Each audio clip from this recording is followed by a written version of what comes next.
Il expose ses œuvres d'art dans les nuages. Autant dire que Michel Gressier est un artiste hors norme. Il imagine, dessine et fabrique ses cerfs-volants géants. Art déco, beaux-arts, école Boulle, tout à la fois artiste et plasticien de formation, Michel Gressier peint sur des toiles géantes qu'il accroche dans le ciel. Celui-ci est un cerf-volant d'inspiration japonaise qu'il a créé avec l'un des dessinateurs de Charlie Hebdo. C'est un cerf-volant d'origine japonaise qui à l'origine est un cerf-volant de combat. Celui-ci a été peint au Festival du Vent à Calvi par Tinius, un ami avec qui j'étais à l'école Boulle.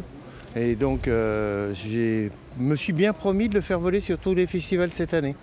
Donc je l'ai emmené là ici à Châtelaillon parce que le vent lui convient bien. Et je vais le rendre assez joyeux avec toutes ses manchères de couleurs.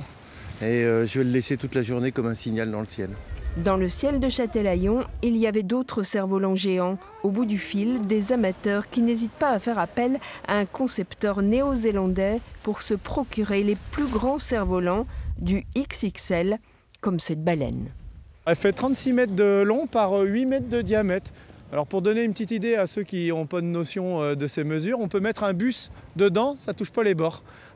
Des passionnés qui ont créé l'association Avita, Always in the Air. Et dans l'air aujourd'hui, le vent était plutôt capricieux, un vent de terre à faire tourner la tête de ces animaux marins. C'est des beaux joujoux qui tirent très fort, puisqu'on a une traction qui peut aller jusqu'à 1 tonne 2, 1 tonne 3.